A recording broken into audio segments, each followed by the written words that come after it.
నమస్తే మిత్రులారా, నేను మీ శ్రీనివాస్ చౌహాన్ అడ్వకేట్. మిత్రులారా, భార్య భర్తలు ఇద్దరు కూడా చట్ట ప్రకారంగా విడాకులు తీసుకోకుండా వేరువేరుగా నివసించవచ్చా? అంటే చట్టబద్ధమైన ఎడబాటును న్యాయస్థానం ద్వారా అడగవచ్చా? సో మిత్రులారా, సాధారణంగా హిందూ సాంప్రదాయం ప్రకారంగా చేసుకునే వివాహాలన్నీ కూడా హిందూ మ్యారేజ్ యాక్ట్ ప్రకారంగా చెల్లుబాటు అవుతాయి.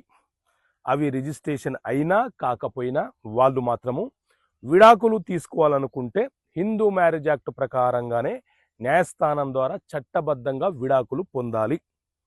అప్పుడే భార్య భర్తలు చట్ట ప్రకారంగా విడిపోయినట్లు.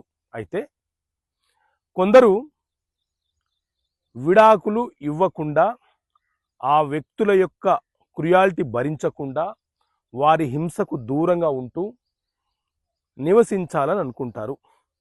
సో అలాంటి సందర్భాలలో మనము న్యాయస్థానములో హిందూ మ్యారేజ్ యాక్ట్లోని సెక్షన్ 13A ప్రకారంగా జ్యుడిషియల్ సపరేషన్ చట్టబద్ధమైనటువంటి ఎడబాటును కోరుతూ న్యాయస్థానంలో అడగవచ్చు.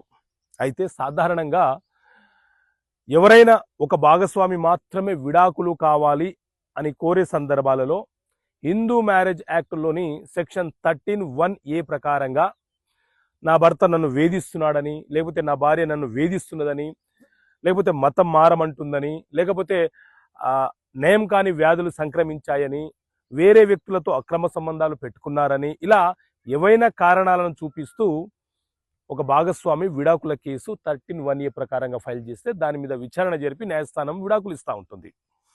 అదే భార్య భర్తలు ఇద్దరు కూడా మ్యూచువల్గా ఒక అండర్స్టాండింగ్ వచ్చి పరస్పర అంగీకారంతో విడాకులు తీసుకోవాలనుకునే సందర్భంలో 13B ప్రకారంగా విడాకుల కేసు ఫైల్ చేసి న్యాయస్థానంలో విడాకులు కోరుతూ పిటిషన్ దాఖలు చేస్తారు. సో ఈ రెండు సందర్భాల్లో కాకుండా జ్యుడిషియల్ సపరేషన్ కూడా చట్టబద్ధమైనటువంటి ఎడబాటును కూడా భాగస్వామి అడగవచ్చు, అడిగే అవకాశం కూడా ఉంటుంది. విడాకులు జరగవు, కానీ చట్టబద్ధంగా ఎవరికి వారుగా నివసిస్తూ ఉంటారు. ఓకే మిత్రులారా, థ్యాంక్ యూ. జై హింద్.